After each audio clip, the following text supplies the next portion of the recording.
அன்பார்ந்த சகோதரர்களே சகோதரிகளே,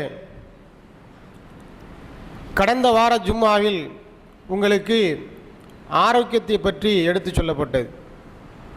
ஆரோக்கியம் என்பது அல்லாஹ் தந்திருக்கக்கூடிய மிகப்பெரிய அருள். அந்த ஆரோக்கியத்தை பாதுகாப்பது, கருதுவது நம்மீது கடமையாகும்.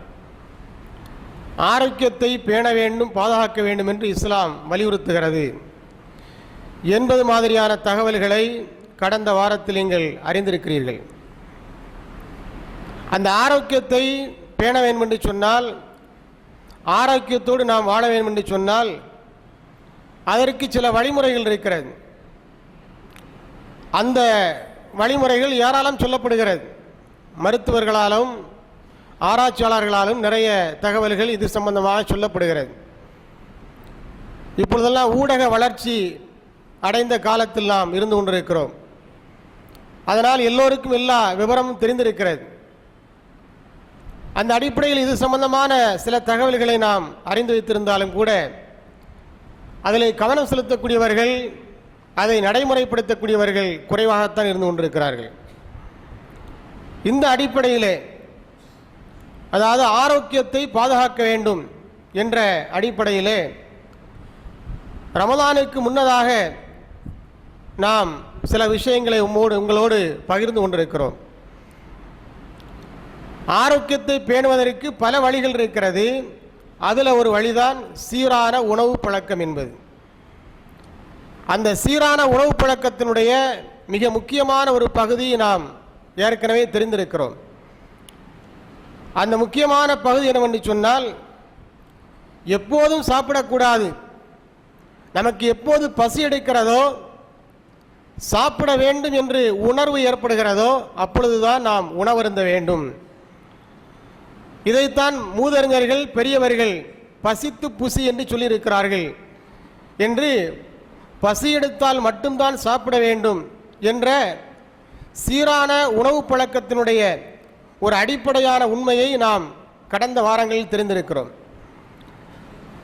அதை தொடர்ந்து இன்னொரு முக்கியமான அடிப்படையையும் நாம் தெரிந்து கொள்ள கடமைப்பட்டிருக்கிறோம்.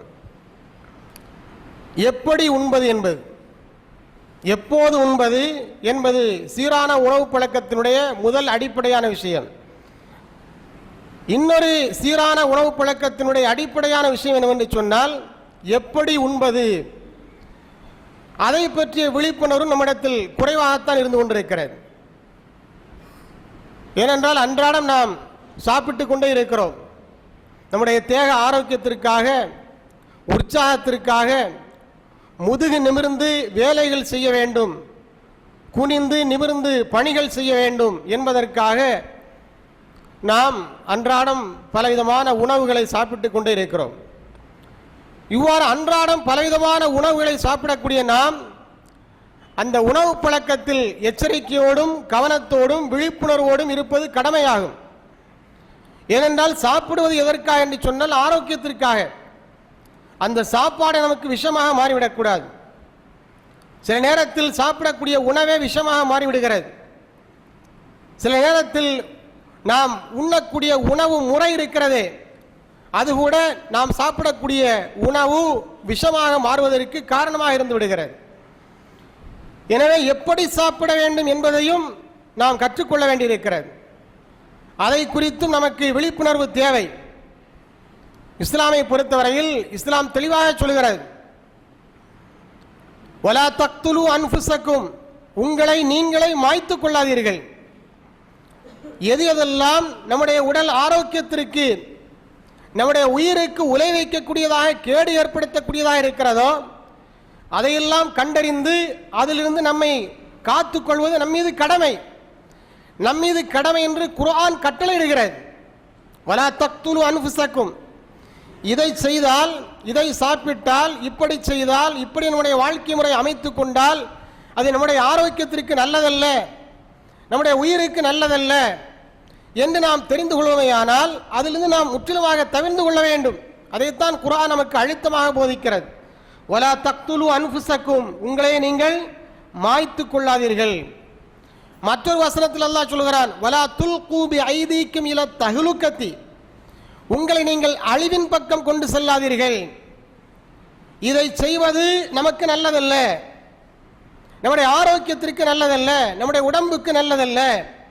இதை சாப்பிடுவது நம்முடைய உடம்புக்கு பொருத்தமாக இருக்காது. இந்த நேரத்தில் இவ்வாறு செய்வது தகுமானதல்ல என்று தெரிய வருகிற பொழுது அதிலிருந்து நாம் தவிர்ந்து கொள்ள வேண்டும் என்று குர்ஆன் நமக்கு போதிக்கிறது. இந்த வசனங்கள்லாம் பொதுவான வசனங்கள். நம்முடைய உயிரை, நம்முடைய உடலை, நம்முடைய ஆரோக்கியத்தை, நம்முடைய உற்சாகத்தை பாதுகாத்துக் கொள்ள வேண்டும், அதை பேணி பாதுகாக்க வேண்டும் என்பது தொடர்பாக உள்ள வசனங்கள் தான் இப்போது நான் ஓதி காட்டிய அந்த 2 வசனங்கள். வலா தக்துலு அன்ஃபுஸக்கும் என்ற வசனம், வலா துல்கு பி ஐதீக்கும் இல தஹ்லுகா என்ற அந்த வசனம். எனவே இந்த ஆரோக்கியத்தில் நாம் கூடுதலான கவனத்தை செலுத்த வேண்டும். வாழுகின்ற காலம் கொஞ்ச காலம்தான். இந்த கொஞ்ச காலத்தை கூட ஆரோக்கியமாக வாழ்ந்து கழிப்பதற்கு நம்மால் முடியவில்லை. சாத்தியப்படாத விஷயம் அல்ல அது. எல்லாவற்றையும் அல்லாஹ் சுப்ஹானஹு வ தஆலா உருவாக்கி படைத்து நம்முடைய கையில் வழங்கியிருக்கிறார். எப்போது பயன்படுத்துவது, எப்படி பயன்படுத்துவது, எந்த அளவிலே பயன்படுத்துவது என்பதை பற்றிய விவரங்களை எல்லாம் பெற்று நம்முடைய தேவைக்கு அளவுக்கு நாம் பயன்படுத்துகிற பொழுது அல்லாஹ் சுப்ஹானஹு வ தஆலா நிச்சயமாக நமக்கு ஆரோக்கியத்தை தருவான் என்பதில் சந்தேகமே கிடையாது. ஆக அந்த ஆரோக்கியத்திற்கு அடிப்படையாக இருக்கக்கூடிய மிக முக்கியமான ஒரு விஷயம் என்னவென்று சொன்னால் சீரான உணவு பழக்கம் என்பது.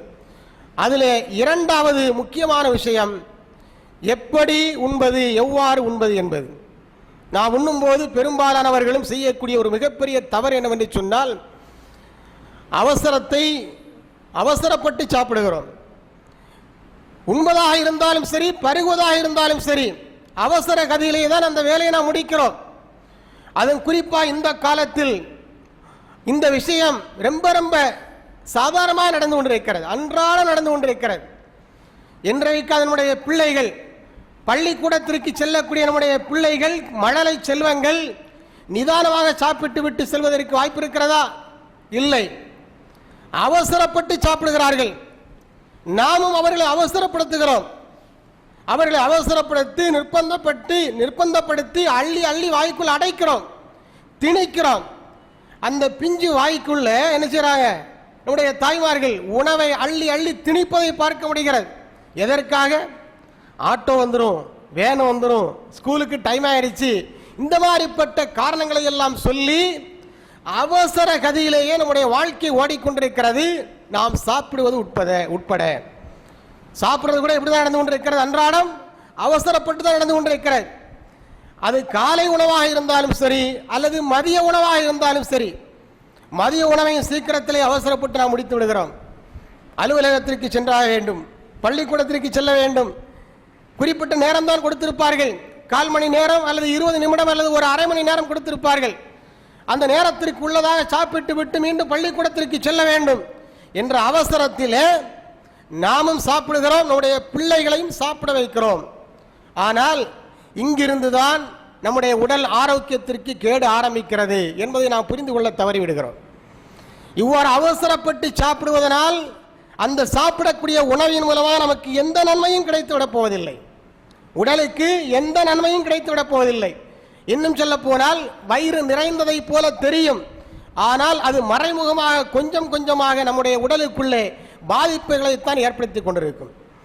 இஸ்லாம் தெளிவாக சொல்கிறது, எதிலும் நிதானத்தை கடைபிடியுங்கள், அவசரப்படாதீர்கள். அத்தஅன்னி மினல்லாஹ் வல் அஜலத்து மினஷ் ஷைத்தான் என்று இஸ்லாம் தெளிவாக சொல்கிறது. நிதானம் என்பது அல்லாஹ்வுடைய குணம், அவசரம் என்பது ஷைத்தானுடைய குணம். அதனால தான் அல்லாஹ் மற்றொரு வசனத்திலே சொல்கிறார், வலா தத்தபிஉ குத்வாத்திஷ் ஷைத்தான். ஏற்கனவே நான் கடந்த வாரங்களில் இந்த வசனத்தை ஓதி காண்பித்திருக்கிறேன். குலு மிம்மா ஃபில் அர்தி ஹலாலன் தய்யிபன், பூமியிலே ஹலாலான பொருட்களை உண்ணுங்கள், நல்ல உங்களுக்கு உடலுக்கு பொருத்தமான பொருட்களை உண்ணுங்கள். வலா தத்தபிஉ குத்வாத்திஷ் ஷைத்தான், அவ்வாறு உண்ணுகிற விஷயத்தில் ஷைத்தானுடைய அடிச்சுவடுகளை பின்பற்றாதீர்கள். அப்போ அவசரப்பட்டு சாப்பிட்டா அது யாருடைய அடிச்சுவட்டை பின்பற்றுறது? ஷைத்தானுடைய அடிச்சுவட்டை பின்பற்றுவது. நன்றாக புரிந்து கொள்ள வேண்டும். அல்லாஹ் விரித்து சொல்லவில்லையே ஒழிய, ஆனால் அடிப்படையான விஷயத்தை அல்லாஹ் ரசூலுக்கு கற்றுத் தந்திருக்கிறார்கள். தெளிவாக சொல்லி தந்திருக்கிறார்கள். அப்ப சாப்பிடும்போது உண்ணும் போது அவசரப்படக்கூடாது. ஒரு அடிப்படையான விஷயத்தை நாம் புரிந்து கொள்ள வேண்டும். இந்த உலகத்திலே எத்தனை பேர் உழைக்கிறோம், பாடுபடுகிறோம், கடுமையாக உழைக்கிறோம், அல்லும் பகலுமாக உழைக்கிறோம். இந்த உழைப்பெல்லாம் எதற்காக? கடைசியில் எங்கே போய் சேர்கிறது அந்த உழைப்பு?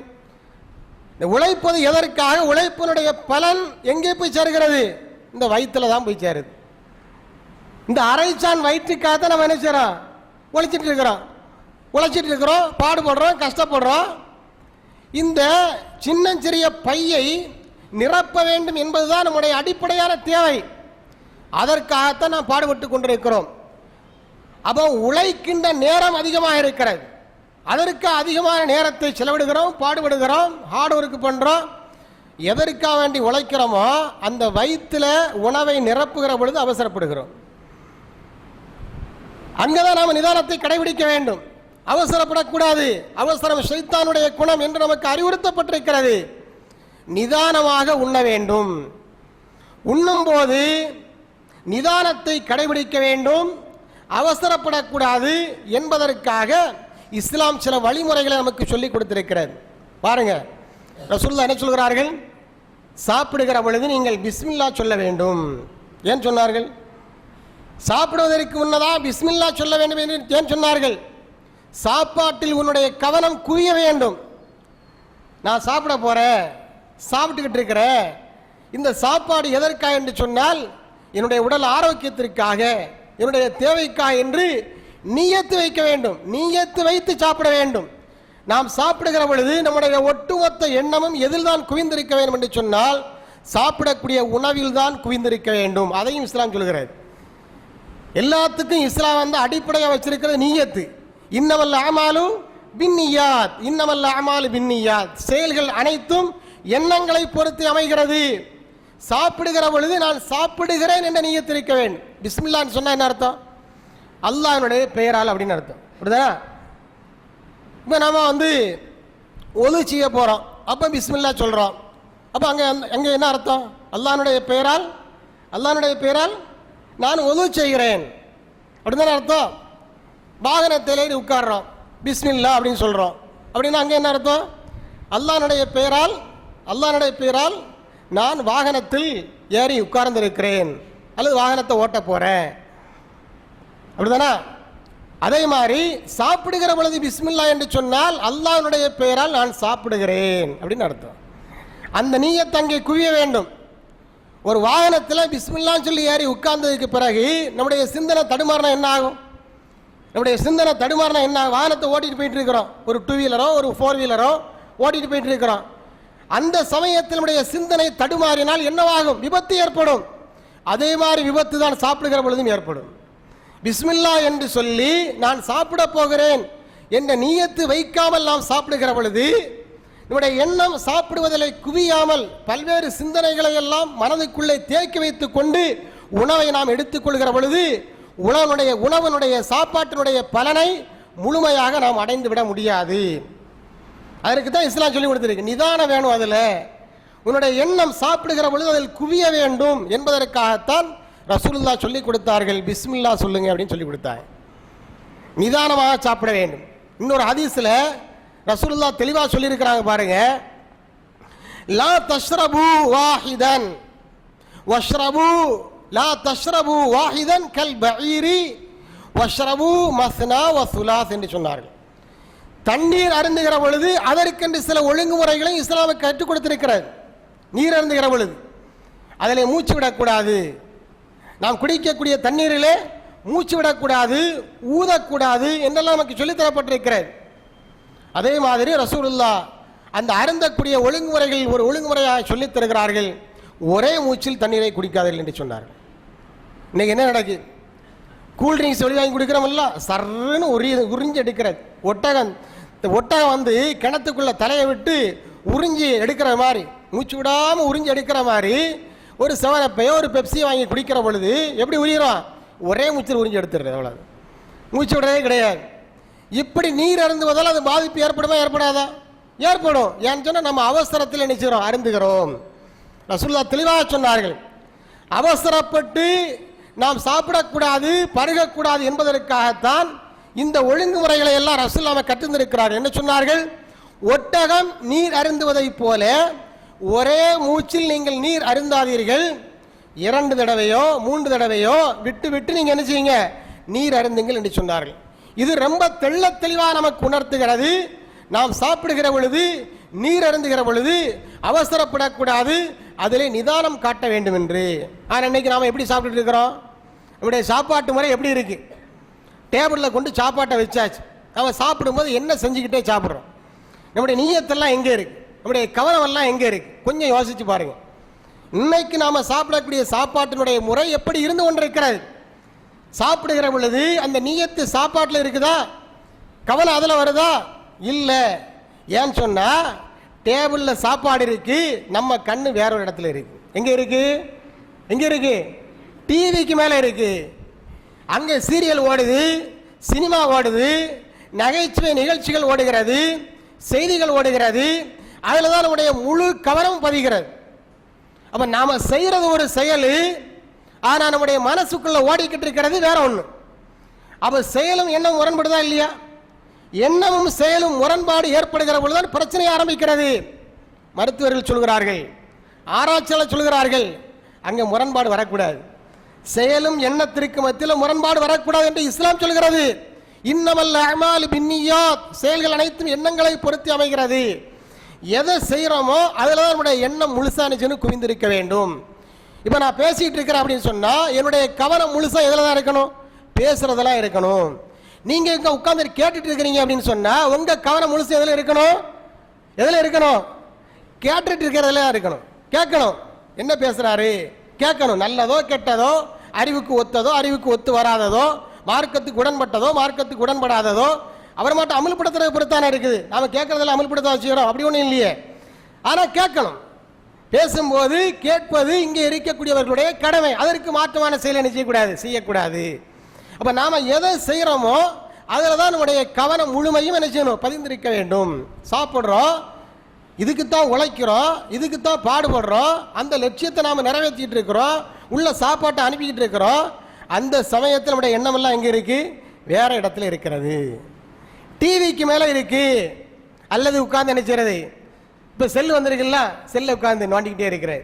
டேய் மாப்பிள்ள, நீ என்ன சாப்பிட்டுட்டு இருக்கிற? இப்போ நம்ம வீட்டில் இந்த ஐட்டம் ஆகும் அப்படின்னு சொல்லி இந்த போட்டோயை பிடிச்சி உடனே என்ன செய்யறது? ஃபேஸ்புக்கில் போடுறது, வாட்ஸ்அப்பில் அனுப்புறது. இப்போ ஃபேஸ்புக்கை விட ரொம்ப ஃபாஸ்ட்டாக இருக்குது வாட்ஸ்அப் அப்படிங்கிறது. அதில் போட்டு விடுறது, மெசேஜ் கொடுத்துக்கிட்டே இருக்கிறது. மெசேஜ் அங்கே போயிட்டு இருக்குது, கவனம் ஃபுல்லாக அங்கே தான் இருக்குது. அல்லது என்ன செய்யறதுன்னா பேப்பர் படிக்கிறது. இவர் பெரிய கப்பல் வியாபாரம் பண்ணுறாரு. இப்போ இந்த டைமில் பேப்பர் படித்தாதான் உண்டு, வேற டைம் கிடைக்காது. அதனால் சாப்பிட்டுட்டு இருக்கும்போது என்ன செய்யறது?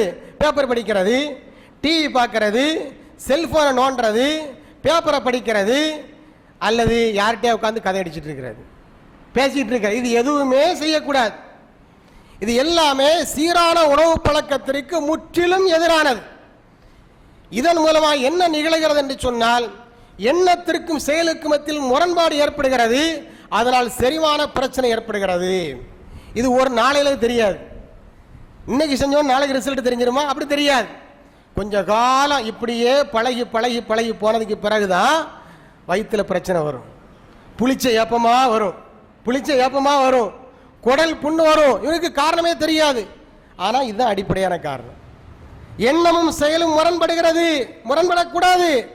நீ சாப்பிடும் போது சாப்பிட்றதெல்லாம் முழுமையான கவனம் இருக்க வேண்டும். வேற எதுலையும் வரக்கூடாது, பேசக்கூடாது, பேசிக்கிட்டே சாப்பிடக்கூடாது.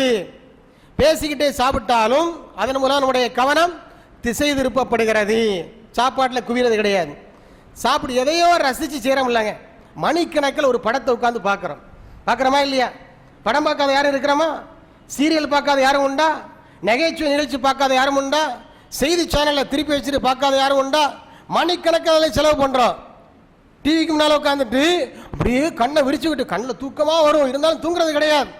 அப்படியே விரிச்சு வச்சுட்டு கண்ணை முழிச்சு வச்சுட்டு பார்க்குறாரு. ராத்திரி 11 மணி வரைக்கும் நினைச்சுறது. எல்லா சீரியலையும் பார்த்து முடிச்சுட்டு அல்ஹம்துலில்லாஹ் எல்லா கடமையும் முடிச்சாச்சு. அதுக்கு பிறகு தான் நினைச்சு படுக்கைக்கு போகிறது. ஏன்னா முதல் கடமை இன்னைக்கு அதுதானே. ஃபஜ்ருக்கு பார்த்தா ஆளை காணல, அவுட்டு. ஃபஜ்ருக்கு ஆள் வரல. ஏன்? அங்கே எல்லா கடமையும் ஏற்கனவே முடிச்சாச்சு இல்லையா, அதனால் இந்த கடமை அவுட். இந்த மாதிரி தேவையில்லாத விஷயங்களை எல்லாம் நுணுக்கமாக அதில் ஒன் பை ஒன்னா கவனம் செலுத்தி பார்க்குறோம், படிக்கிறோம். ஒரு பத்திரிகையை படிக்கிறோன்னு சொன்னா அதில் ஒரு பேராகிராஃப் விடாமல் அப்படியே படிக்கிறது, ஒன்று விடாமல் அப்படியே படிக்கிறது, எல்லாத்தையும் முழுசாட், ஒரு லைனே விடுறதில்லை, up to top to bottom, மேலேருந்து கீழே வரைக்கும் எல்லாத்தையும் முழுசாக படித்து முடிச்சிடுறது. இப்போ எது நமக்கு நம்முடைய வாழ்க்கைக்கு முழுசாக தேவைப்படலையோ அதில் நாம் முழுசான கவனத்தை செலுத்துகிறோம். அப்படிப்பட்ட நாம் உணவை ருசிச்சு சாப்பிட்றோமா? இல்லை. என்னைக்கா கல்யாணம் வீடு சாப்பாடு இருந்தால் மாத்திரம் தான் செய்யுது, அது நடைபெறுகிறது. நம்ம வீட்டில் ஆக்கக்கூடிய சாப்பாட்டை பொறுத்த வரையில் நாம் அதை நினைச்சதில்லை, ருசித்து சாப்பிட்றது கிடையாது. ஆனால் எதுவாக இருந்தாலும், குடிக்கக்கூடிய பானமாக இருந்தாலும், சாப்பிடக்கூடிய உணவாக இருந்தாலும் அதில் கவனம் செலுத்தி நிதானமாக ரசித்து ருசித்து சாப்பிட வேண்டும். அப்பொழுதுதான் நினைச்சு உடல்ல போய் செரிமானமாகும். அதனுடைய முழுமையான சத்துக்களும், ஒரு ஆப்பிள் ஜூஸை குடிச்சா கூட அதனுடைய முழுமையான சத்தும் உடலில் நமக்கு சேர வேண்டும் என்று சொன்னால் நாம் என்ன செய்ய வேண்டும்? இந்த மாதிரிப்பட்ட ஒழுங்குமுறைகளை கடைபிடிக்க வேண்டும். பேசவே கூடாது, சாப்பிடும்போது பேசக்கூடாது. சாப்பிடும்போது பேசுறதுனால என்ன நடக்கிறது என்பதை நான் ரெண்டாவது சொல்றேன். அப்ப இந்த ஒழுங்குமுறையில் அவன் கடைபிடிக்க நிதானம் வேண்டும், அவசரப்படக்கூடாது, டிவி பார்த்துக்கிட்டே சாப்பிடக்கூடாது, பேப்பர் படிச்சுக்கிட்டே சாப்பிடக்கூடாது, செல்போனை நோண்டிக்கிட்டே சாப்பிடக்கூடாது, மொத்தத்தில் சாப்பிடும்போது வேறு எந்த வேலையிலும் நம்ம நினைச்சக்கூட ஈடுபடக்கூடாது. அடுத்ததாக வாயை திறந்து வைத்துக்கொண்டு நினைச்சக்கூடாது, சாப்பிடக்கூடாது. வாயை திறந்து வைத்துக்கொண்டே சாப்பிடக்கூடாது. நம்ம பெரும்பாலானவர்கள் எப்படி சாப்பிடுகிறோம், சாப்பிடக்கூடிய முறையை நாம் எப்படி கடைபிடிச்சிட்டு இருக்கிறோம் அப்படின்னு சொன்னால் வாயை திறந்து வச்சு தான் சாப்பிட்றோம். அப்படிதானா? எது சாப்பிட்டாலுமே வாயை திறந்து வச்சு தான் சாப்பிட்றோம். ஆனால் வாயை மூடிக்கொண்டு சாப்பிட வேண்டும் என்று மருத்துவர்கள் சொல்கிறார்கள். வாயை மூடிக்கொண்டு எதை சாப்பிட்டாலும் சரிதான். இப்படி என்ன செய்யணும்? வாயை மூடிக்கிட்டு உதட திறக்காம, வாயை திறக்காம, வாயை மூடிக்கொண்டு சாப்பிட வேண்டும். அதனால தான் பேசக்கூடாதுன்னு சொல்கிறோம். யார்கிட்ட பேசக்கூடாதுன்னு சொல்றதுக்கு காரணம் என்னன்னு சொன்னால், வாயை திறந்து வச்சுக்கிட்டே சாப்பிடக்கூடாது அப்படிங்கிறதுனால தான். அது சீரான உணவு பழக்கத்திற்கு எதிரானது. ஏனென்று சொன்னால், நாம் சாப்பிடுகிற பொழுது உடலில் பல பாகங்களில் நம்முடைய உணவு செரிமானம் செய்யப்படுகிறது. அதில் முதல் எங்கே செரிமானம் செய்யப்படுகிறது என்று சொன்னால், நாம் சாப்பிடக்கூடிய உணவு முதலில் அதனுடைய செரிமான வேலை எங்கே தொடங்குகிறது என்று சொன்னால் வாயில தான் தொடங்குகிறது. வாயில தான் முதல் செரிமானம் தொடங்குகிறது. ஏனென்று சொன்னால் அங்கே உமிழ்நீரை அல்லாஹ் சுப்ஹானஹு வ தஆலா வைத்திருக்கிறார், உற்பத்தி ஆகிறது. நீங்க ஒரு உணவை சாப்பிட்டால் அந்த சாப்பாடோடு என்ன உமிழ்நீர் கலக்கிறது. அந்த உமிழ்நீர் கலவையோடு தான் உள்ளுக்குள்ளே செல்கிறது. எதற்காக இந்த ஏற்பாட்டை அல்லாஹ் சுப்ஹானஹு வ தஆலா செய்து வைத்திருக்கிறார் என்று சொன்னால், நாம் சாப்பிடக்கூடிய அந்த சாப்பாடு உணவு எளிதில் சீக்கிரமாக ஜீரணமாக வேண்டும் என்பதற்காக அல்லாஹ் சுப்ஹானஹு வ தஆலா செய்திருக்கக்கூடிய ஏற்பாடு. நொதிகள் என்று சொல்கிற என்சைம் என்று சொல்கிறார்கள், நொதிகள் என்று சொல்கிறார்கள். அதுல முதல் நொதி தான் இந்த வாயில் இருக்கக்கூடிய உமிழ்நீர். இந்த உமிழ்நீர் இந்த உணவோடு எந்த அளவிற்கு கலக்கிறது என்பதை பொறுத்து தான் அது சீக்கிரத்தில் செரிமானமாகிறதா அல்லது செரிமானத்தில் தாமதம் ஏற்படுகிறதா என்று மருத்துவர்கள் சொல்கிறார்கள். அதை அந்த உமிழ்நீர் எப்போது அந்த உணவோடு நன்கு கலக்கிறது என்று சொன்னால், இரண்டரை கலக்கிறது என்று சொன்னால், வாயை மூடிக்கொண்டு சாப்பிடுகிற பொழுது. வாயை திறந்து சாப்பிட்டால் உமிழ்நீர் தனியாக இருக்கும், உணவு தனியாக இருக்கும். ரெண்டு மிக்ஸ் ஆகாது, ரெண்டு சேராது, ரெண்டு கலக்காது. அதனால என்ன செய்யும்? சாப்பிடும்போது உள்ள இருந்து ஏர் வெளியே வரும். கேஸ் கேஸ் சொல்றாங்களா இல்லையா? கேஸ், புளிச்சை, அப்போ இதெல்லாம் எதனால் ஏற்படுகிறது என்று சொன்னால், இந்த வாயை திறந்து வைத்துக் கொண்டு சாப்பிடுவதனால் ஏற்படுகிறது. வாயை மூடி வைத்துக் கொண்டு சாப்பிடுகிற பொழுது உமிழ்நீர் அதிகமாக சுரக்கிறது. சுரக்கக்கூடிய அந்த உமிழ்நீர் அந்த உணவோடு நன்கு கலக்கிறது. கலந்து உள்ளே செல்லுகிற பொழுது எளிதிலே உடலில் இருக்கக்கூடிய வயிற்றுக்குள் அல்லாஹ் சுப்ஹானஹு வ தஆலா ஒரு என்சைம் வச்சிருக்கிறான். அங்கு ஒரு நொதி இருக்கிறது, ஹைட்ரோகுளோரிக் ஆசிட் என்று சொல்லப்படக்கூடிய ஒரு நொதி இருக்கிறது. அது சீக்கிரத்தில் உணவை செரிமானம் செய்து அதனுடைய சத்துக்கள் நம்முடைய உடம்பில் சேர்க்கப்படுகிறது. அல்லாஹ் சுப்ஹானஹு வ தஆலா எவ்வளவு பெரிய ஏற்பாட்டை பண்ணி வச்சிருக்கிறான் பாருங்க. இதெல்லாம் புரியாம நம்ம சாப்பிடும்போது அதன் மூலமா எந்த பலனையும் நாம் அடைய முடியாமல் போய்விடுகிறது. அப்ப நம்ம சாப்பிடும்போது என்ன செய்யக்கூடாது? வாயை திறந்து வைத்துக் கொண்டு சாப்பிடக்கூடாது. வாயை என்ன செய்யணும்? மூடி வைத்துக் கொண்டு தான் என்ன செய்யணும்? சாப்பிட வேண்டும். இது மிக முக்கியமான ஒன்று. அடுத்ததாக நன்றாக மென்று சாப்பிட வேண்டும். அப்படியே நினைச்ச உள்ள தள்ளக்கூடாது, அப்படியே முழுசாட்டு நினைச்ச கூட உள்ள தள்ளக்கூடாது. இந்த மாவு அரைக்கிற மிஷின்ல எல்லாம் முழுசு முழுசா போட்டு அரைப்பானா இல்லையா? உள்ள என்ன மாவு அரைக்கிற மிஷினா இருக்குது, பல்லா இருக்குது உள்ளுக்கு? அப்படி ஒன்றும் கிடையாது. உள்ளுக்கு அல்லாஹ் சுப்ஹானஹு வ தஆலா வச்சிருக்கிறது எல்லாம் சாஃப்டான ஐட்டங்கள். இது செரிமானம் ஆகணும் அப்படின்னு சொன்னா இங்கிருந்து என்ன செய்யணும்? நன்கு மென்று கூழாக்கி அனுப்பி வைக்கப்பட வேண்டும். எந்த அளவிற்கு கூழாக்கப்பட வேண்டும் என்று சொன்னால் வயிற்றுக்கு உள்ள போகும்போது வயிற்றுக்கு தெரியக்கூடாது இது என்ன டேஸ்ட்ல வருது, என்ன ஐட்டம் உள்ளுக்கு வருது அப்படின்னு வயிற்றுக்கு தெரியக்கூடாது. தெரியாத அளவிற்கு நன்கு கூழாக்கி உள்ள என்ன செய்ய அனுப்பி வைக்க வேண்டும் என்று சொல்கிறார்கள்.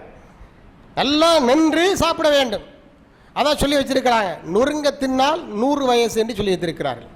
நொறுங்க தின்னா 100 வயசுன்னு அர்த்தம், நல்லா நல்லா கடிச்சு மென்று சாப்பிட வேண்டும். நாம சாப்பிடக்கூடியது பழ வகைகளாக இருந்தாலும் சரி, அல்லது தானிய வகைகளாக இருந்தாலும் சரி, அல்லது மீன் உள்ளிட்ட இறைச்சி வகைகளாக இருந்தாலும் சரி, எதுவாக இருந்தாலும் மென்று சாப்பிட வேண்டும். எங்க மென்று சாப்பிடுறது இந்த அவசரத்தில்? அதுக்கெல்லாம் வாய்ப்பு இருக்கா, டைம் இருக்கா? தூக்கி உள்ள போடு, எப்படி செரிமானம் ஆகும்னு கேட்குறேன். அதனுடைய கழிவு உள்ளேயே தங்கியிருந்து தங்கியிருந்து தங்கியிருந்து செரிமானம் ஆகாமல் குடல் சுவரை கொஞ்சம் கொஞ்சமாக அரித்து அரித்து பிறகு அல்சர் என்ற நோய்க்கு நாம் தள்ளப்படுகிறோம். அது முற்றுகிற பொழுதுதான் புற்றுநோயாக மாறுகிறது. உடல் புற்றுநோய் இன்றைக்கு பல பேருக்கு இருக்கிறது. அது முற்றுகிற பொழுது அல்சரினுடைய முற்றிய வியாதி தான் புற்றுநோய் என்பது. இதெல்லாம் எதனால் ஏற்படுகிறது என்று சொன்னால் நாம் சாப்பிடக்கூடிய சாப்பாடு சரியாக செரிமானமாகாதனால் ஏற்படக்கூடிய பிரச்சனைகள். எனவே நாம் எப்போது செரிமானமாகிறது என்பதனுடைய அடிப்படையான விஷயங்களை நாம் என்ன செய்யணும்? புரிந்து கொள்ள வேண்டும். நன்கு என்ன செய்யணும்? மென்று சாப்பிட வேண்டும். நாம் சாப்பிடக்கூடிய உணவை வாயில போட்டு உடனடியான செய்யணும், உள்ள தள்ளிடக்கூடாது, வாயில வச்சிருக்கணும். ஏனென்று சொன்னால் இந்த வாயில செரிமான சுரப்பிகள் அல்லாஹ் சுப்ஹானஹு வ தஆலா வச்சிருக்கிறான். செரிமான நரம்புகள் இருக்கிறது. இந்த நாக்கு இருக்குல்ல, நாக்கிலையும் செரிமான நரம்புகள் இருக்கிறது. அதனுடைய சுவை எல்லாத்தையும் உறிஞ்சி எடுத்து எந்தெந்த உறுப்புக்கு, உடலுக்குள்ளே இருக்கக்கூடிய எந்தெந்த உறுப்புக்கு என்ன சத்துக்கள் தேவையோ அந்த சத்துக்களை எல்லாம் அந்தந்த டிபார்ட்மெண்ட்டுக்கு என்ன செய்வது அனுப்பக்கூடிய நரம்புகளை அல்லாஹ் சுப்ஹானஹு வ தஆலா சுவை நரம்புகள் என்று சொல்கிறார்கள். நாக்கில் சுவை நரம்புகள் இருக்கிறது. நாம் எடுக்கக்கூடிய ஐட்டத்தை நேரடியாக உள்ள தள்ளிடக்கூடாது, வாயில் வச்சு கொஞ்ச நேரம் மெல்லணும். மென்று அப்படி அந்த டேஸ்ட்டை ஃபுல்லாக இந்த நாக்கு உறிஞ்சி அதனுடைய சுவையெல்லாம் உறிஞ்சி எடுத்ததற்கு பிறகு உள்ளே இறக்குகிற பொழுது இந்த சுவை இழந்த உணவாகத்தான் அந்த உமிழ்நீர் கலந்த ஒரு கலவையாகத்தான் உள்ளே செல்ல வேண்டும். இப்போ சீக்கிரத்தில் அது செரிமானம் ஆயிரும். இது சாப்பிடக்கூடிய ஒழுங்குமுறைகள் ஒன்று. அடுத்ததாக இன்னொரு முக்கியமான ஒழுங்குமுறை என்ன சொன்னால், சாப்பிடும்போது காலை தொங்க போட்டு கொண்டு என்ன சாப்பிடக்கூடாது. காலை தொங்க போட்டு கொண்டு சாப்பிடாம கீழே அமர்ந்து சாப்பிட வேண்டும். சம்மணக்கால் போட்டு சாப்பிடுறது இதை நாம் ஐதீகம் என்று நினைத்துக் கொண்டிருக்கிறோம். ஐதீகம் அல்ல, அது விஞ்ஞானம். அதற்குள்ளே மருத்துவ உண்மை பொதிந்து கிடக்கிறது. அது பிராமணர்களுடைய ஐதீகம், இந்துக்களுடைய ஐதீகம் என்று நம்பி நம்ம பலர் அதை புறந்தொழி வைத்திருக்கிறார்கள். கிடையாது. நபிகள் நாயகம் ஸல்லல்லாஹு அலைஹி வஸல்லம் காலத்தில் சேர்ல உட்கார்ந்து சாப்பிட்டாங்க. சேர்ல உட்கார்ந்து சாப்பிடுறதுக்கு தடை ஒன்றும் கிடையாது. மார்க்க ரீதியாக டேபிளில் உட்கார்ந்து சாப்பிடுறதுக்கு மார்க்க ரீதியாக தடை ஒன்றும் கிடையாது. ஆனால் மருத்துவ ரீதியாக, சயின்ஸ் ரீதியாக நமக்கு கிடைக்கக்கூடிய தகவல் என்னவென்று சொன்னால், நீங்கள் சாப்பிடக்கூடிய சாப்பாடு எந்த நிலையில் உள்ளுக்குள் செல்ல வேண்டும் என்று சொன்னால் அமர்ந்திருக்கிற நிலையில் உள்ளுக்குள் செல்ல வேண்டும். இப்போ இந்த நின்றுகிட்டு தண்ணி குடிக்கலாமா, சாப்பிடலாமா அப்படின்னா மார்க்க ரீதியாக பார்க்கிற பொழுது அதற்கு அனுமதி இருக்கிறது. நின்று கொண்டு சாப்பிடுவதற்கும் பருகுவதற்கும் மார்க்கத்தில் அனுமதி இருக்கிறது. ஆனாலும் நிறைய ஹதீசுகள், ஒரு 90% மேற்பட்ட ஹதீசுகள் எதை வலியுறுத்தி தான் வருகிறது? உட்கார்ந்து கொண்டு சாப்பிடுவதையும் பருகுவதையும் வலியுறுத்தி தான் வருகிறது. அதாவது சம்மண கால் போட்டு கீழே உட்கார்ந்து சாப்பிடுறது, காலை தொங்க போட்டு சாப்பிடுறதில்லை. காலை தொங்க போட்டு சாப்பிடுவதால் என்ன நிகழ்கிறது என்று சொன்னால், இந்த ரத்தம் இருக்கிறது, ரத்த ஓட்டம், இந்த ரத்த ஓட்டம் முழுமையாக காலுக்கு இடுப்புக்கு கீழே தான் செல்கிறது. மேலே வருவது குறைந்து விடுகிறது. இரத்த ஓட்டம் இடுப்புக்கு கீழே தான் அதிகமாக செல்கிறது, மேலே வருவது குறைந்து விடுகிறது. ஆனால் மேலே தான் முக்கியமான பார்ட்ஸ்களாக இருக்கு. உடம்பு இடுப்புக்கு மேலே தான் முக்கியமான பார்ட்ஸ்களாக இருக்கிறது. கிட்னி, இதயம், அதே போல கல்லீரல், கணையம் என்று பல ஐட்டங்கள் முக்கியமாக உடலை இயக்கக்கூடிய, உடலுக்கு தேவையான முக்கியமான பாகங்கள், உறுப்புகள் எல்லாம் எங்கே இருக்குன்னு சொன்னால் இடுப்புக்கு மேலே தான் இருக்கிறது. நாம் சாப்பிடுகிற பொழுது செரிமானம் செய்வதற்கு, வயிற்றிலே செரிமானம் செய்வதற்கு அந்த பகுதியில் இரத்த ஓட்டம் அதிகமாக இருக்க வேண்டும். அந்த பகுதியில் எந்த அளவுக்கு இரத்த ஓட்டம் அதிகமாக இருக்கிறதோ அந்த அளவுக்கு சீக்கிரமாக செரிமானமாகிறது. ஆனால் நாம் சேரில் உட்கார்ந்து காலை தொங்க போட்டு கொண்டு உட்காருகிற பொழுது இடுப்புக்கு கீழே தான் இரத்த ஓட்டம் அதிகமாக இருக்கிறது, மேலே இரத்த ஓட்டம் குறைந்து விடுகிறது. ஆனால் நடந்து செல்கிற பொழுது அப்படி அல்ல. நடந்து செல்கிற பொழுது நம்முடைய காலில் இருக்கக்கூடிய தசைகள் ஒரு பம்பாக செயல்பட்டு இரத்தத்தை சீக்கிரமாக செய்து மேலே அனுப்பிவிடுகிறது. இதயத்தில் மேலே இருக்கக்கூடிய இதயம் பம்பாக செயல்பட்டு அந்த இரத்தத்தை கீழே அனுப்புகிறது. காலில் இருக்கக்கூடிய தசைகள் இருக்கிறதே அது பம்பாக செயல்பட்டு அந்த இரத்தத்தை அதே வேகத்தில் மேலே அனுப்பி எடுத்து செல்கிறது. ஆனால் காலை தொங்க போட்டு கொண்டிருக்கிற பொழுது கீழே இருக்கக்கூடிய அந்த இரத்தம் மேலே சீரான அளவிற்கு வருவது கிடையாது. அதனால் நீங்கள் காலை தொங்க போட்டு கொண்டு சாப்பிடுவதை விட சம்மணக்கால் போட்டு சாப்பிடுவதை மேலானது என்று மருத்துவ உலகம் சொல்கிறது. ஆக இந்த மாதிரி பல விஷயங்கள் இருக்கிறது. இதுவெல்லாமல் இஸ்லாம் நமக்கு கற்றுத் தந்திருக்கக்கூடிய விஷயங்கள். சொன்னாலே ரசூலுல்லாஹ் சொல்லியிருக்கிறார்கள் என்று, அதாவது நின்று சாப்பிடுவதற்கு நின்று பருகுவதற்கு மார்க்கத்தில் தடை இல்லை. அது ஏதோ 1-2 ஆதாரங்கள் தான் வருகிறது. ஆனால் அதிகப்படியான ஹதீசுகள் அதிகப்படியான ஆதாரங்கள் எதை வலியுறுத்தி வருகிறது என்று சொன்னால் இந்த உட்கார்ந்து சம்மணம் போட்டு உட்கார்ந்து சாப்பிடுவதைத்தான் வலியுறுத்தி வருகிறது. எனவே இந்த வேறுபாட்டை இந்த வித்தியாசங்களை நாம் புரிந்து கொண்டு நம்முடைய வாழ்க்கையில் இதை கடைபிடிக்க வேண்டும். இதெல்லாம் எதற்காக என்று சொன்னால் இஸ்லாம் சொல்லியிருக்கக்கூடிய ஆரோக்கியமான வாழ்க்கையை நாம் பெற வேண்டும் என்பதற்காக. ஆனால் இன்னைக்கு பாருங்க, எங்கே பார்த்தாலும் சேர் உலகமாக போயிடுச்சு. வீட்டில் போனாலும் வெளியில் போனாலும் அலுவலகத்தில் போனாலும் எங்கே போனாலும் நாம் தேடுறது முதல்ல இதைத்தான், சேரைத்தான் தேடுறோம். எங்கே போனாலும் நாம் தேடக்கூடியது சேரு தான். எந்த அளவிற்கு நாம் சேரை அவாய்ட் பண்ணுறோமோ அந்த அளவுக்கு நம்முடைய உடம்புக்கு நல்லது.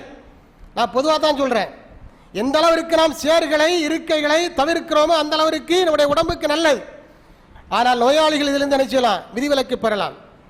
சேர்களுக்கு மருத்துவர்கள் என்ன பெயர் வைத்திருக்காங்க சொன்னால் சர்ஜிக்கல் இன்ஸ்ட்ருமெண்ட் என்று சொல்கிறார்கள். அது ஒரு மருத்துவ உபகரணம் என்று சொல்கிறார்கள். மருத்துவ தேவைக்காக ஆஸ்பத்திரிக்கு நோயாளிகள் வருவாங்க, கீழே உட்கார்ந்து அவங்களால் மேலே எந்திக்க முடியாது. அதனால தற்சமயத்தை உட்கார்ந்து எந்திக்கிறதுக்கு வசதியாட்டு இந்த சேர்களை பயன்படுத்த ஆரம்பித்தார்கள். ஆனால் இன்றைக்கு அது தேவைக்காக பயன்படுத்தப்பட்ட சேர்கள் இன்று வசதிக்காக பயன்படுத்தப்படுகிறது. அப்படிப்பட்ட நிலைமை மாறிவிட்டது. அதனால் பெரும்பாலும் சேர்களை வீடாக இருந்தாலும் சரி, அலுவலகமாக இருந்தாலும் சரி, எந்த இடமாக இருந்தாலும் சரி, சேர்களை எந்த அளவுக்கு பயன்படுத்துறதை தவிர்க்கிறோமோ அந்த அளவிற்கு உடல் ஆரோக்கியத்திற்கு நல்லது என்று சொல்கிறார்கள். சேர்ல உட்கார்ந்து பழகிட்டோம் அப்படின்னு சொன்னா கீழே உட்கார்றது நமக்கு கஷ்டமா போயிடும், இரத்த ஓட்டம் சீராக இருக்காது. இந்த மாதிரிப்பட்ட பல பிரச்சனைகள் இருக்கிறது. இதெல்லாம் நாம் கவனத்தில் கொள்ள கடமைப்பட்டிருக்கிறோம். இந்த தகவல்கள் எல்லாம் எதற்காக சொல்லப்படுகிறது என்று சொன்னால் அல்லாஹ் நமக்கு தந்திருக்கக்கூடிய உடல் ரீதியான ஆரோக்கியத்தை பேணி பாதுகாக்க வேண்டும் என்பதற்காக. வருமுன் காக்கக்கூடியவர்கள் நம்ம குறைவாகத்தான் இருக்கிறார்கள். வந்த பிடிதான் நினைச்சாங்க, பதற்றப்படுகிறார்கள், வேதனைப்படுகிறார்கள். இப்படி ஆகிவிட்டது என்று வேதனைப்படுகிறது பார்க்கிறோம். அன்பார்ந்த சகோதரர்களே, உடம்புக்கு உள்ளே இருந்து வரக்கூடிய வியாதிகளை பொறுத்தவரைகள் வெளியே ஒரு இடத்துல ஆக்சிடென்ட் ஆகுது, விழுந்துடுறோம், அடிபட்டுறோம், காயம் ஏற்படுது, எலும்பு உறிஞ்சிருது அப்படின்னா அது வேற விஷயம். உடம்புக்குள்ளே இருந்து வரக்கூடிய வியாதிகளை பொறுத்தவரையில் அத்தனை வியாதிகளுக்கும் 99% 99% காரணமாக இருப்பது எது என்று சொன்னால் இந்த உணவு பழக்கத்தில் நாம் கடைபிடிக்கக்கூடிய தாறுமாறான செயல்பாடுகள். அதுதான் இப்படிப்பட்ட வியாதிகளை எல்லாம் உள்ளுக்குள்ளிருந்து நமக்கு என்ன உடம்புக்குள்ள ஏற்படுத்துகிறது என்று சொல்கிறார்கள். இந்த விஷயங்களை எல்லாம் புரிந்து கொண்டு அல்லாஹ் நமக்கு தந்திருக்கக்கூடிய இந்த ஆரோக்கியத்தை நாம் என்ன செய்யணும், பாதுகாக்க வேண்டும். நாம் வாழக்கூடிய காலம் கொஞ்ச காலம். நாம் ஆகிரத்தை நம்பி வாழ்ந்து கொண்டு இருக்கிறோம். இந்த துன்யாவை நம்பி நாம் வாழவில்லை. ஆகிரத்தை நம்பி வாழ்ந்து கொண்டிருக்கக்கூடிய நாம் ஆகிரத்துக்கு தேவையானதை சேமிக்க வேண்டும், இந்த உலகத்திலே சேமிக்க வேண்டும். மறுமைக்காக நீங்கள் என்ன சேர்த்து வைத்திருக்கிறீர்கள் என்பதை சிந்தித்து பாருங்கள் என்று அல்லாஹ் சுப்ஹானஹு வ தஆலா சொல்லி காண்பிக்கிறார். இந்த அற்பமான ஆயுள், இந்த சின்னஞ்சிறிய வாழ்க்கை நமக்கு எதற்காக வழங்கப்பட்டிருக்கிறது சொன்னால் இங்கே வாழ்ந்து முடித்து விட வேண்டும் என்பதற்காக அல்ல, மறுமையில இந்த வாழ்க்கையின் மூலமாக ஏற்றத்தை பெற வேண்டும், சிறப்பை அடைய வேண்டும் என்பதற்கு அல்லாஹ் சுப்ஹானஹு வ தஆலா வழங்கி இருக்கிறான். இந்த வாழ்க்கையை நம்ம ஆரோக்கியமாக வைத்திருக்க வேண்டுமா வேண்டாமா? ஆரோக்கியமாக வச்சிருந்தா தான் இஸ்லாமிய கடமை இல்லாமல் முறையாக செய்ய முடியும், 4 பேருக்கு நல்லது செய்ய முடியும், உதவி செய்ய முடியும். நம்ம குடும்பத்துக்கு மனைவிக்கு கணவனாக இருந்து பிள்ளைகளுக்கு தகப்பனாக இருந்து அவர்களுக்கு செய்ய வேண்டிய கடமைகளை செய்ய முடியும், அல்லாஹ்வுக்கு செய்ய வேண்டிய கடமைகளை செய்ய முடியும். இந்த 2 கடமைகளை எப்போது முழுமையாக முறையாக செய்ய முடியும் என்று சொன்னால் நாம் ஆரோக்கியமாக இருந்தால் தான் செய்ய முடியும். அந்த ஆரோக்கியத்தை எப்படி பெறுவது? வழிமுறைகள் கண்ணுக்கு முன்னே இருக்கிறது, ஆனால் பின்பற்றுவது குறைவாகத்தான் இருக்கிறார்கள். எனவே இந்த அடிப்படை உண்மைகளை விளங்கி கொண்டு அதனுடைய வாழ்க்கையில் நாம் என்ன செய்யணும், செயல்படுத்த வேண்டும். எனவே சீரான உணவு பழக்கம் என்பது ஆரோக்கியத்திற்கு அடிப்படை. அந்த சீரான உணவு பழக்கத்தில் இரண்டாவதாக நாம் தெரிந்து கொண்ட விஷயம் என்னவென்று சொன்னால் எவ்வாறு உண்பது என்பது. அதை தெரிந்து கொண்டு நம்முடைய வாழ்க்கையில் கடைபிடிக்க வேண்டும். அதற்குரிய தௌஃபீக்கை வல்ல அல்லாஹ் எனக்கும் உங்கள் அனைவருக்கும் வழங்கியல்வானாக. அன்பிற்குரிய சகோதரிகளே சகோதரிகளே, அல்லாஹ் நமக்கு ஆரோக்கியத்தை தந்திருக்கிறான். இந்த ஆரோக்கியம் அல்லாஹ் நமக்கு தந்திருக்கக்கூடிய மிகப்பெரிய செல்வம். அந்த ஆரோக்கியத்தை நாம் காப்பாற்ற வேண்டும் என்று சொன்னால், தக்க வைத்துக் கொள்ள வேண்டும் என்று சொன்னால் அதற்கு சீரான உணவு பழக்கம் என்பது இன்றியமையாதது. அதில் இரண்டாவது அம்சம் என்னவென்று சொன்னால் எவ்வாறு உண்பது என்பதை பற்றிய நுணுக்கங்களை நாம் தெரிந்து கொண்டு அதை நம்முடைய வாழ்க்கையில் நாம் நினைக்கிறது கடைபிடிக்கிறது. அதில் மிக முக்கியமான இன்னொரு விஷயம் இருக்கிறது.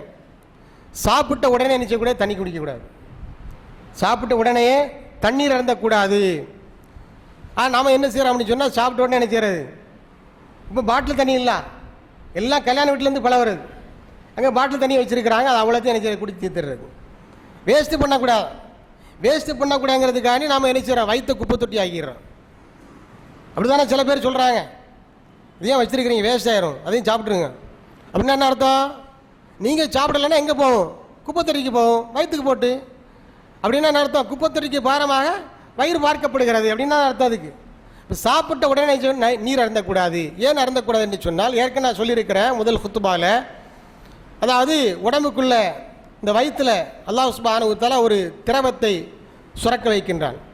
ஹைட்ரோக்ளோரிக் ஆசிட்னு சொல்லப்படக்கூடிய ரொம்ப சக்தி வாய்ந்த ஒரு அமிலம். அது எதற்காக சுரக்க வைக்கப்படுகிறது என்று சொன்னால் அது இந்த உணவை செரிமானம் செய்ய வேண்டும் என்பதற்காக சுரக்க வைக்கப்படுகிறது. எப்போது நமக்கு பசி ஏற்படுகிறதோ அப்போது இந்த திரவம் சுரந்து ரெடியாக இருக்கும். நம்ம சாப்பிடக்கூடிய சாப்பாடை செரிமானம் பண்ணி கூழாக்கி அதிலிருந்து சத்துக்களை எல்லாம் பிரித்து உடம்பு எடுத்துக்கொள்ள வேண்டும் என்பதற்கு வசதியாக அது சுரந்து ரெடியாக இருக்கும். அந்த சமயத்தில் நம்ம தண்ணியை தூக்கி உள்ளே அடைச்சோம் சொன்னால் அது நிறுத்து போய்விடும், அது வேலை செய்யாமல் போயிடும். அந்த அமிலம் இருக்குதா இல்லையா, அந்த திரவம் அது வேலை செய்யாமல் அதனுடைய வீரியத்தை அதனுடைய சக்தியை தன்மையை அது இழந்து விடுகிறது. அதனால் நீங்கள் மருத்துவர்களை கேட்டால் சொல்வார்கள் உடனே என்ன செய்யக்கூடாது, தண்ணீர் குடிக்கக்கூடாது. அப்படி தண்ணி குடிக்கிறதா இருந்தால் தேவைப்பட்டுச்சுன்னு சொன்னால் தாகித்தால் சாப்பிட்டு ஒரு அரை மணி நேரத்துக்கு பிறகுதான் என்ன செய்யணும், தண்ணீர் குடிக்க வேண்டும் என்று மருத்துவர்கள் நமக்கு அறிவுரை சொல்கிறார்கள். உடனே தண்ணி குடிக்கக்கூடாது. உடனடியாக தண்ணி குடிச்சோன்னு சொன்னால் சாப்பிடக்கூடிய சாப்பாடு என்ன செய்யாது, செரிமானம் ஆகாது. அப்படியே அது கழிவாக உடம்புக்குள்ளே வயிற்றுக்குள்ளே என்ன செய்யாது, தங்கிவிடும். அதனால தான் தேவையில்லாத ஏப்பம், புளிச்சு ஏப்பம், வாந்தி மாதிரி வர்றது, மயக்கம் இதெல்லாம் வர்றதுக்கு காரணம் அதுதான். இதை நாம் என்ன செய்யணும், புரிந்து கொள்ள வேண்டும். அடுத்ததாக இன்னொரு கெட்ட பழக்கம் நம்மள்கிட்ட இருக்குது. என்ன கெட்ட பழக்கம் அப்படின்னு சொன்னால் சாப்பிட்ட உடனே என்ன செய்யறது, படுக்கை போடுறது, சாப்பிட்ட உடனே தூங்குறது. அது நம்ம அதில் ரொம்ப தீவிரமாக இருக்கிறோம். நம்ம கம்யூனிட்டி இருக்கிற நம்ம சமுதாய மக்கள் அதில் ரொம்ப தீவிரமாக இருக்கிறாங்க. சாப்பிட்ட உடனே படுக்கவே கூடாது. முதல்ல அந்த சாப்பாடு, நாம் சாப்பிடக்கூடிய சாப்பாடு ஒரு அரை மணி நேரத்தில் முதல் நிலை செரிமானமாகிறது. முழுமையாக அது செரிமானம் அடைய வேண்டும் என்று சொன்னால் 2.5 மணி நேரம் ஆகும். அப்படி படுக்கிறதா இருந்தால் 2.5 மணி நேரத்துக்கு மேலே தான் செய்யணும், படுக்க வேண்டும். அதுக்கு முன்னாடி படுக்கக்கூடாது. ஆனால் நாம் என்ன செய்யறோம், சாப்பிட்ட உடனேயே கண்ணை கட்டுது, சாப்பிட்ட உடனே கண்ணை கட்டுது, உறக்கத்துக்கு தான் போகிறோம். அதே போல் சாப்பிட்ட உடனே என்ன செய்யக்கூடாது, குளிக்கவும் கூடாது. சாப்பிட்ட உடனே குளிக்கவும் கூடாது. அவ்வாறு குளிப்பதனாலும் செரிமான பிரச்சனை ஏற்படும். சாப்பிடுகிற பொழுது அந்த சாப்பாடு செரிமானம் நடைபெற வேண்டும் என்பதற்காக இந்த வயிற்று பகுதியை சுற்றி இரத்த ஓட்டம் அதிகமாக வேலை செய்து கொண்டிருக்கும். இந்த சமயத்தில் அவன் குளிக்க போகிறான் அப்படின்னு சொன்னால், சாப்பிட்டு குளிக்க போகிறான்னு சொன்னால் அந்த இரத்த ஓட்டம் அதனுடைய வேலை தடைபடும். எப்படி தடைபடுகிறது என்று சொன்னால், இந்த சருமம் இருக்கிறதே, நம்ம உடம்பில் இருக்கக்கூடிய சருமம், இதுதான் உடம்புடைய டெம்பரேச்சர் நினைச்சு அதுக்கேற்ற மாதிரி தட்பவெட்ப நிலையை மாற்றி கொடுத்துக்கிட்டே இருக்குது. அப்போ குளிக்க போகும்போது அந்த உடம்புக்கு தேவையான தட்பவெட்ப நிலையை டெம்பரேச்சர் அது மாற்ற வேண்டிய நிலைமைக்கு தள்ளப்படுகிறது. அப்போ ரத்தமெல்லாம் எங்கே வந்து விடுகிறது என்று சொன்னால் இந்த சருமத்தினுடைய பகுதிக்கு வந்து விடுகிறது. சாப்பிடக்கூடிய சாப்பாட்டினுடைய பகுதி, சாப்பிட்ட சாப்பாடு செரிமானமாகாமல் அப்படியே என்ன செய்து வயிற்றுக்குள்ளே தங்கி இருந்துருது. அப்போ அதை செரிமானம் ஆகிறதுக்கு விடணும். அப்போ குளிக்கிறதா இருந்தாலும் 2.5 மணி நேரத்துக்கு பிறகு குளிக்க வேண்டும். இதுவெல்லாம் இது சம்பந்தமான கூடுதலான செய்திகள். இதை புரிந்து கொண்டு நம்முடைய வாழ்க்கையை நாம் இனிமையானதாக அமைத்துக் கொள்ள வேண்டும். அதற்குரிய நல்ல வாய்ப்பினை வல்ல ரஹ்மான் நம் அனைவருக்கும் வழங்கியல்வானாக.